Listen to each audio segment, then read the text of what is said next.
Hello students, welcome to my class. Let us discuss the lesson A Day in the Ashram of 8th Standard Second Language English.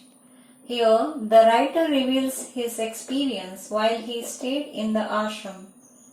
He talks about Shantiniketan, the school with a difference. Shantiniketan is a neighborhood of Bolpur city in West Bengal, India, approximately 152 km north of Kolkata. The beauty of Shantiniketan is found in its inner beauty. Its importance lies in its quality of education and the way of teaching. Irrespective of age, all who have visited it appreciate and feel its inner beauty. Let me introduce the writer C.F. Andrews. His full name is Charles Ferrer Andrews. He was born in 1871 and died in 1940. He was an English priest of Church of England, educator, Indian freedom fighter. He became Mahatma Gandhi's closest friend and associate. Andrews reveals his experience in the ashram. Shantiniketan was founded by Rabindranath Tagore. It is a school with a difference where students learn with great joy. Educator means professor or teacher or educationalist. Associate means assistant. Reveals means tells. Found means establish. Experience means knowledge. A day in ashram. ಈ ಪಾಠದಲ್ಲಿ C F. Andrews ಅವರು ಶಾಂತಿನಿಕೇತನದಲ್ಲಿದ್ದಾಗ ತಮ್ಮ ಅನುಭವಗಳನ್ನು ತಿಳಿಸಿದ್ದಾರೆ. ರವೀಂದ್ರನಾಥ್ ಟಾಗೂರರು ಶಾಂತಿನಿಕೇತನವನ್ನು ಸ್ಥಾಪಿಸಿದರು. ಇದೊಂದು ವಿಭಿನ್ನ ಶಾಲೆ. ವಿದ್ಯಾರ್ಥಿಗಳು ಖುಷಿಯಿಂದ ಕಲಿಯುತ್ತಾರೆ. Let me read out the first paragraph. Words cannot describe to you the beauty of Shantiniketan. Our own poet and teacher, who we call Gurudeva, has named it in a song, the darling of our hearts, and it is worthy of the name. All who have visited the ashram, old and young alike, has felt its inner beauty growing more and more upon them. Inner beauty means internal beauty. In this paragraph, the writer speaks about the inner beauty of Shantiniketan. Everyone who visited appreciated and felt its inner beauty. Gurudeva says that students who have learned here never forgotten their student life and they reached a very great height in the future life. ಶಾಂತಿನಿಕೇತನದ ಸೌಂದರ್ಯವನ್ನು ಪದಗಳಿಂದ ವರ್ಣಿಸಲು ಸಾಧ್ಯವಿಲ್ಲವೆಂದು ಲೇಖಕರು ಹೇಳುತ್ತಾರೆ. ಟಾಗೂರರು ನಮ್ಮ ಪ್ರೀತಿಯ ಹೃದಯ, the darling of our arts ಎಂಬ ಕವನದಲ್ಲಿ ಶಾಂತಿನಿಕೇತನ ಎಂದು ಹೆಸರಿಸಿದ್ದಾರೆ. ಈ ಆಶ್ರಮಕ್ಕೆ ಭೇಟಿ ನೀಡುವ ಎಲ್ಲಾ ವಯೋಮಾನದವರು ಇದರ ಗಾಢ ಸೌಂದರ್ಯವನ್ನು ಅನುಭವಿಸುತ್ತಾರೆ. ಲೇಖಕರ ಪ್ರಕಾರ ಅಂತರಂಗ ಸೌಂದರ್ಯ ಎಲ್ಲರನ್ನು ಮಂತ್ರಮುಗ್ಧರಾಗಿಸಿದೆ ಎಂದು ತಿಳಿಸುತ್ತಾರೆ. Let me read out the second paragraph.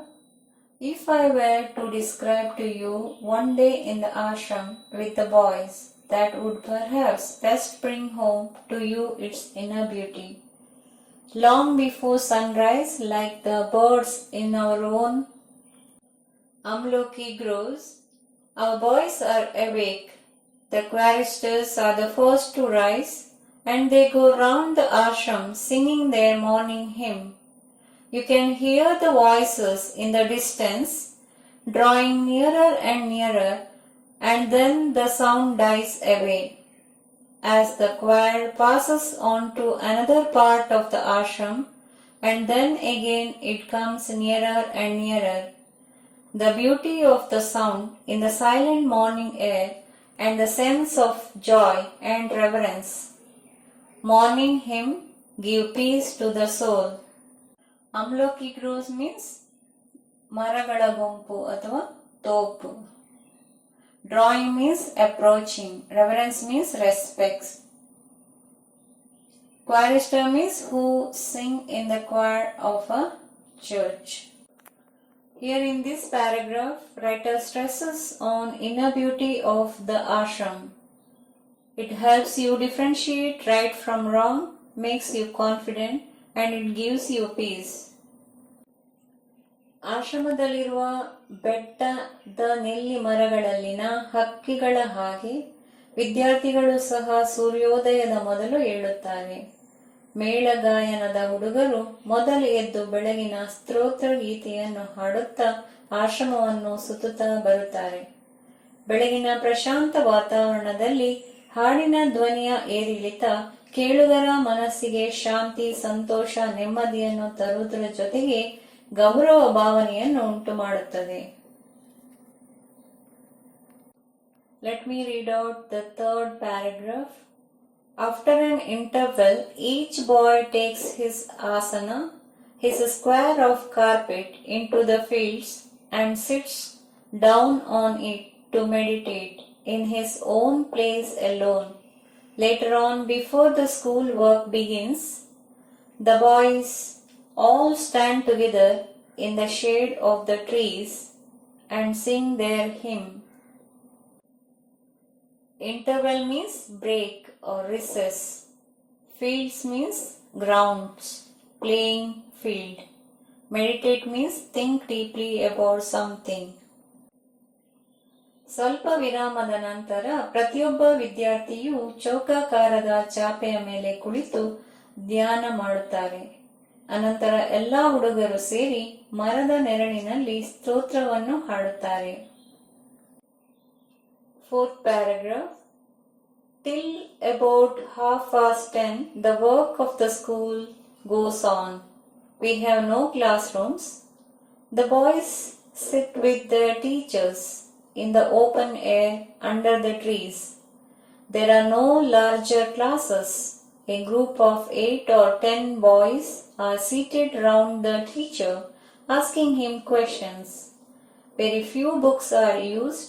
A greater part is carried on through conversation.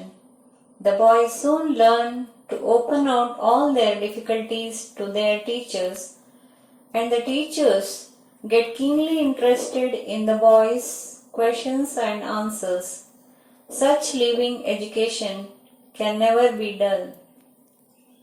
Conversation means discussion. Keenly means eagerly. In Shantiniketan, the boys sit with their teachers in the open air under the trees in a small groups and mainly learn through conversation, which is entirely different from normal schools. ಸುಮಾರು 10:30 ಗಂಟೆಯ ವೇಳೆಗೆ ಶಾಲೆ ಆರಂಭವಾಗುತ್ತದೆ. ಶಾಂತಿನಿಕೇತನದಲ್ಲಿ ಶಾಲಾ ಕೊಠಡಿಗಳಿಲ್ಲದ ಚಿಕ್ಕ ಚಿಕ್ಕ ತರಗತಿಗಳು. 8 ಅಥವಾ 10 ವಿದ್ಯಾರ್ಥಿಗಳು ಉಪಾಧ್ಯಾಯರ ಜೊತೆಗೆ ಮರದ ಕೆಳಗೆ ಕುಳಿತುಕೊಳ್ಳುತ್ತಾರೆ. ಪುಸ್ತಕಗಳ ಬಳಕೆ ತುಂಬಾ ಕಡಿಮೆ. ಕಲಿಕೆ ಸಂಭಾಷಣೆ ಮೂಲಕ ನಡೆಯುತ್ತದೆ. ವಿದ್ಯಾರ್ಥಿಗಳು ತಮಗೆ ತಿಳಿಯದಿರುವ ವಿಷಯಗಳನ್ನು ಉಪಾಧ್ಯಾಯರಲ್ಲಿ ಪ್ರಶ್ನಿಸಿ ಉತ್ತರವನ್ನು ತೆಗೆದುಕೊಳ್ಳುತ್ತಾರೆ. Let me move on to next paragraph. When the morning work is over, the boys bathe and go to their meal. About 2 o'clock in the afternoon, the classes begin again. But this time, the work is chiefly with the hands as well as with the mind. Handiwork is practiced, and the boys' own natural tastes are very soon discovered. Some prefer carpentry, others prefer mechanical work, others enjoy spinning and weaving, others become skilled draftsmen or painters, others are musicians. There is very little bookwork in the afternoon. School is over at about 4 o'clock, and then there is a rush to get first into great open fields for football. Our Shantiniketan boys are famous everywhere for their sports and games. In Shantiniketan, along with studies, boys learn the handiworks like spinning, weaving, carpentry, mechanical work, painting, and music according to their taste. It helps them to identify their natural tastes and make them able to discover their field of interest at an early age. ಮಧ್ಯಾಹ್ನದ ಊಟದ ನಂತರ ಸುಮಾರು 2 ಗಂಟೆಗೆ ತರಗತಿಗಳು ಪುನಃ ಆರಂಭವಾಗುತ್ತದೆ. ಮುಖ್ಯವಾಗಿ ಶಾರೀರಿಕ ಮತ್ತು ಬುದ್ಧಿಶಕ್ತಿಗೆ ಸಂಬಂಧಪಟ್ಟ ತರಗತಿಗಳು ನಡೆಯುತ್ತವೆ. ಹುಡುಗರು ಅವರವರ ಅಭಿರುಚಿಗೆ ತಕ್ಕಂತೆ ಕೈ ಕೆಲಸವನ್ನು ಅಭ್ಯಾಸ ಮಾಡುತ್ತಾರೆ. ಕೆಲವರು ಮರಗೆಲಸವನ್ನು ಕಲಿತರೆ ಇನ್ನು ಕೆಲವರು ಯಾಂತ್ರಿಕ ಕೆಲಸ, ನೂಲುವುದು, ನೇಯುವುದು, ನಕಾಶೆ ಬರೆಯುವುದು, ಚಿತ್ರಕಲೆ ಮತ್ತು ಸಂಗೀತವನ್ನು ಕಲಿಯುತ್ತಾರೆ. ಸ್ವಲ್ಪ ಓದುವುದು ಮತ್ತು ಬರೆಯುವುದು. ಅದ ನಂತರ ಸುಮಾರು 4 ಗಂಟೆಗೆ ತರಗತಿಗಳು ಮುಗಿಯುತ್ತವೆ. ನಂತರ ಹುಡುಗರು ಫುಟ್ಬಾಲ್ ಆಡಲು ಮೈದಾನಕ್ಕೆ ಓಡುತ್ತಾರೆ. ಶಾಂತಿನಿಕೇತನದ ಹುಡುಗರು ಕ್ರೀಡೆಗಳಿಗೆ ಹೆಸರುವಾಸಿಯಾಗಿದ್ದಾರೆ. Let us move on to 7th paragraph. In the evening at sunset, they return from the fields and sit down, play once more for a short time, to meditate in silence. As night comes, fairy tales are told, short dramas are recited, our Gurudeva's songs are sung, and different school gatherings are held. By 9 o'clock, all are glad to retire to rest, and again the choristers go round the ashram singing their last evening hymn. There can be no question as to the happiness of the life of our boys. Their faces tell the story of their joy and their freedom. There is no freer life in India than the life of our children at Shantiniketan. ಸೂರ್ಯಾಸ್ತದ ವೇಳೆಗೆ ಹುಡುಗರು ಮೈದಾನದಿಂದ ಹಿಂದಿರುಗಿ ಧ್ಯಾನವನ್ನು ಮಾಡುತ್ತಾರೆ. ರಾತ್ರಿ ಮಲಗುವ ಮುನ್ನ ವಿದ್ಯಾರ್ಥಿಗಳು ಕಥೆಗಳನ್ನು ಹೇಳುತ್ತಾರೆ, ಚಿಕ್ಕ ನಾಟಕಗಳ ಸಂಭಾಷಣೆ ಮಾಡುತ್ತಾರೆ ಹಾಗೂ ಗುರುದೇವರ ಹಾಡುಗಳನ್ನು ಹಾಡುತ್ತಾರೆ. ರಾತ್ರಿ 9 ಗಂಟೆಗೆ ಮಲಗುವ ಮೊದಲು ಮೇಳಗೀತೆಯ ಹುಡುಗರು ಸಂಜೆಯ ಸ್ತೋತ್ರ ಗೀತೆಯನ್ನು ಹಾಡುತ್ತಾ ಆಶ್ರಮದ ಸುತ್ತಲೂ ಹೋಗುತ್ತಾರೆ. ಹುಡುಗರು ಸಂತೋಷಭರಿತರಾಗಿರುತ್ತಾರೆ. ಹುಡುಗರ ಮುಖಗಳು ಅವರ ಖುಷಿ ಮತ್ತು ಸ್ವಾತಂತ್ರ್ಯದ ಕಥೆಗಳನ್ನು ಹೇಳುತ್ತವೆ.